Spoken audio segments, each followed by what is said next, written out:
As we head towards Hell in a Cell, we see some more matches announced for the SmackDown-only pay-per-view. Jinder Mahal cuts a very bizarre promo, a U.S. Championship match that technically never happens, an RKO out of nowhere, and an epic return and fatal four-way for the SmackDown Women's Championship #1 contender. Who's going to hell? In a cell. It's hell in a cell. It's not just hell. We're going to cover all this and more in this week's edition of the SmackDown Rebound.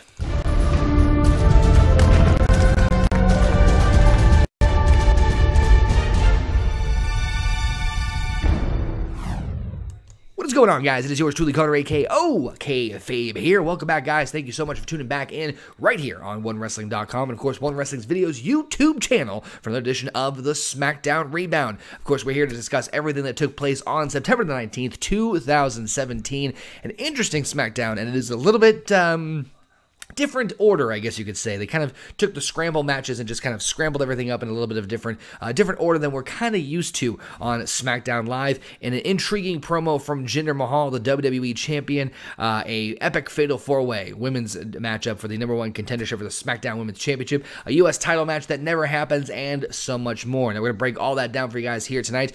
Before we do that, you guys know the routine by now. We'd love to hear what you guys thought of this week's SmackDown Live, so please make sure you leave your thoughts again down in the comments section below of this video or over at OneWrestling.com. Of course, you guys can follow myself and the entire OneWrestling.com family on the social media, including myself at OKAYFABE, of course, at One Wrestling, at Big Ray Show, at Big Slam Nation. Everyone's social media is in the description box down below, including the legendary, the iconic Mr. Bill Apter. You can follow him at After One Wrestling. And again, make sure to check us out at OneWrestling.com. Hit that subscribe button. You guys get 24 wrestling news talk right here. And of course, hit that thumbs up button if you guys love the SmackDown Rebound. Now, a lot of things to go over, a lot of things to cover in this interesting episode of SmackDown Live, to say the least. I'm just going over my notes here with me. Bear with me one moment. Of course, I also want to take this time to also thank each and every single one of you guys, as this channel, the YouTube channel, Wrestling Video, has just recently broke over 20,000 subscribers. That is a huge milestone, and it's all because of you guys. So thank you guys for your continued love and support here, right here on One Wrestling Video's YouTube channel. But someone who was not appreciative was Shane McMahon, who kicked off SmackDown Live this week, talking and responding to what happened with his father, Vincent Kennedy McMahon, and Kevin Owens last week on SmackDown Live, in which case Kevin Owens headbutted the chairman and CEO of WWE. He says that one thing's for sure, he has to give his old man credit for being one tough, salty SOB. He said they've never seen eye to eye, but at the end of the day, he's still his father and loves him. Shane asked Kevin Owens to imagine if he had been sitting at home watching someone that he loved get beaten down by a coward. How would that make him feel? His kids had to see their grandfather get beaten down. When you cross one McMahon, the entire family strikes out with massive vengeance. He doesn't think KO realizes what he's done, or maybe he has, since he hasn't shown up yet. Owens just didn't beat the chairman down. He beat down the patriarch of the entire McMahon family, and Shane condemns him to a ruthless beating in his own hands, a life of pain and suffering, and hell in a cell. Needless to say, Kevin Owens does make a response later on, but I never want to piss off Shane McMahon. I've seen him. I was at WrestleMania 32 and I saw him dive off of the cell against Undertaker. Man like that, you do not want to get on his bad side. Speaking of getting on people's bad side, Aiden English got under the skin of Randy Orton, as of course he renditioned his own version of Randy Orton's theme song, although changed the lyrics a bit, calling him very stupid and having lead in his head instead of voices in his head. But interestingly enough, Aiden English was able to actually hold his own for a good chunk of this matchup, including dumping Randy Orton outside of the announce table, just outside the ringside area. However, fate was not meant to be for the Drama King, as unfortunately for Mr. Aiden English, the Drama King himself, one aerial assault led into an RKO out of nowhere, giving the Viper the win over Aiden English. However, that wasn't the only match that Randy Orton would find himself in. Interestingly enough, Rusev actually comes out to the ring and says he was going to win at SummerSlam. He was going into SummerSlam to be a national hero in Bulgaria, but then 10 seconds in, and Randy turned him and his family into a national disgrace. So tonight, he's going to rip the fangs out of the Viper's mouth and do it right now, and heads into the ring. Now, Orton instantly goes for an RKO, however, Rusev shoving him into the apron, where Aiden English just happens to be hanging out, gets distracted, turns around into a thrust kick, and Rusev gets the pinfall in just 10 seconds himself. Rusev celebrating, extremely happy and extremely ecstatic, even though he doesn't know what the word elated means later on in an interview. This is very turnabout fair play, I guess, considering what we saw take place at SummerSlam, but it's going to be interesting to see. I'm predicting a rematch going down at Hell in the Cell in just a few weeks. Now, the WWE Champion comes out next, Jinder Mahal, with, of course, the Singh brothers at his side, and, of course, goes on about Shinsuke Nakamura.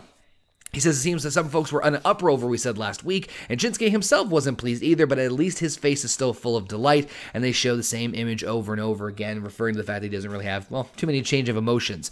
Mahal says he believes half the crowd are xenophobic enough to think Japanese people feast on feline and dine on dolphin, and reiterates his thought that the crowd will turn on Nakamura. The man deserves more. He's an artist, which is just an excuse for more pointing and laughing about Shinsuke's face before telling him he always looks the same.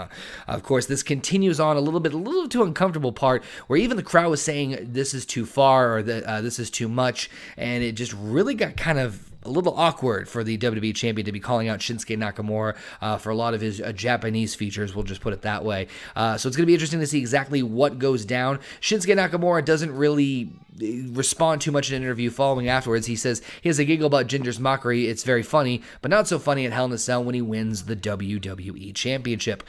Speaking of championship opportunities, AJ Styles coming out next to take on to defend the U.S. Championship against Baron Corbin, and soaks in the atmosphere and talks and actually berates Baron Corbin a little bit, saying that he's the shortcut king, but the shortcut king took shortcuts at winning the Money in the Bank and failed, beating John Cena at SummerSlam, and he failed, and he goes, and now you're going to step in the ring with a phenomenal one, and you're going to fail. And the Lone Wolf can huff and puff, but he's never going to blow down the house that AJ Styles built.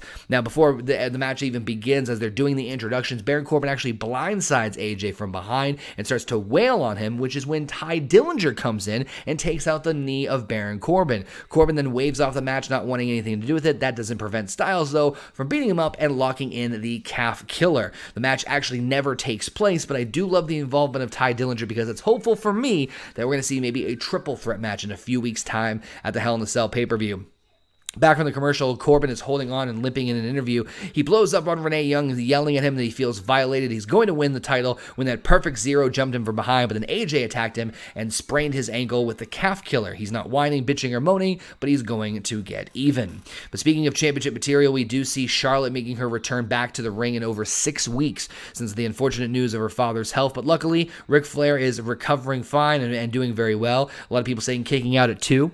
It's been emotional 6 weeks, literally life and death, but Rick is making a comeback. But she was away. She learned a valuable lesson that life is fragile and unexpected, but that's why you have to make the most of moments count. Of course, it doesn't take long for the SmackDown Women's Champion Natalya to make the scene, coming out to do a first ever celebration of women in WWE. Of course, she goes on to this epic speech about Florence Nightingale, Oprah Winfrey, and even the Mae Young Classic, and of course, focusing on one woman, and reveals a giant portrait of herself. Why wouldn't she? She's Natalya, the Queen of Hearts, the SmackDown Women's Champion. But of course, this doesn't take long for Charlotte to see this inspiration to instantly challenge Natalya for the SmackDown Women's Championship. This, of course, prompts not only Becky Lynch, Naomi, but even Tamina with Lana at his side to also step in and make their claim that they deserve a shot at the SmackDown Women's Championship. Of course, when you need help, always call the yes man. Daniel Bryan comes out and says he's sorry to cut Natalya's celebration short, but the women of SmackDown will indeed get the spotlight tonight. In the main event, you see all 4 women, Tamina,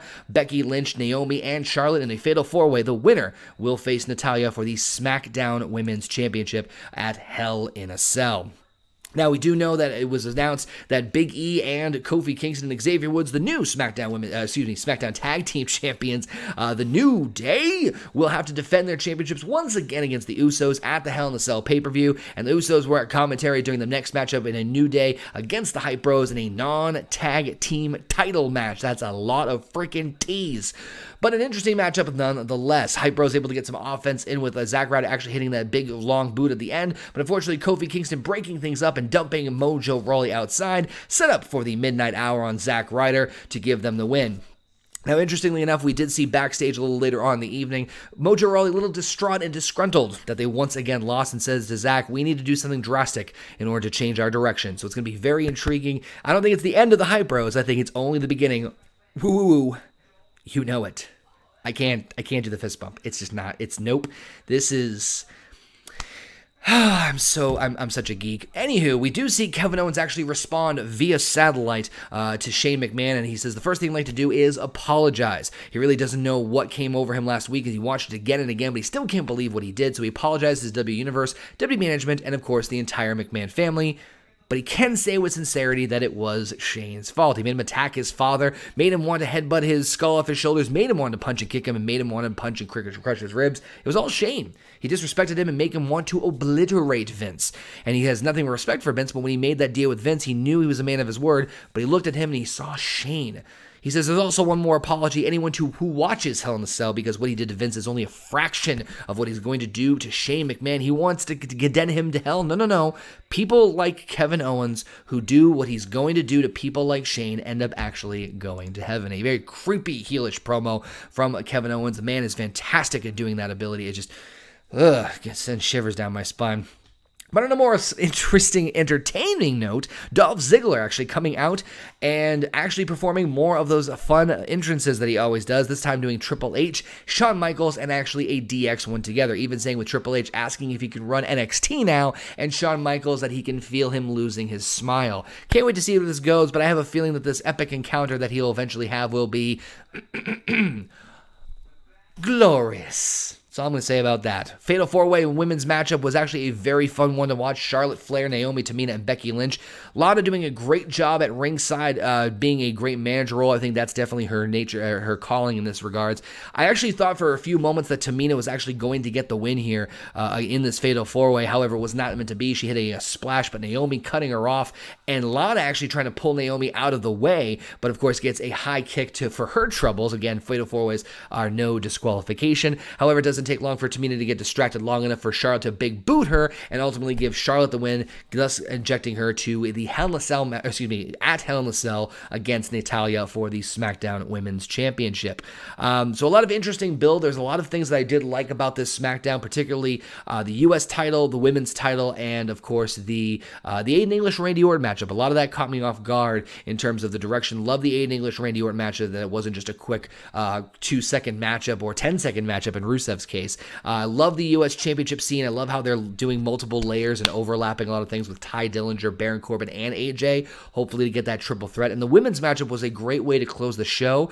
Even though it might be a little bit predictable with Charlotte possibly getting the championship match, I still enjoyed the matchup. And honestly, Tamina is a little bit concerning because of how much they were kind of giving focus on Tamina heading into this. But at the same time, with the way the finish ended, it made me hopeful that maybe we'll see a Tamina-Naomi feud heading down in the future. Of course, guys, these are just my thoughts. Love to hear what you guys have to say about this week's SmackDown Live. Again, let us know in the comment section below and follow us on the various social media at OKAYFABE, at One Wrestling, at Big Ratio, at Big Slam Nation, of course, at After One Wrestling for the legendary, the iconic Mr. Bill After himself. Thank you guys for subscribing to One Wrestling Video and checking us out on OneWrestling.com. Thank you for the 20,000 subscribers. Keep subscribing. Of course, hit that thumbs up if you guys like this video as well. Thank you guys again for tuning in. And to quote the legendary, the iconic Mr. Bill After, we will see you at the matches.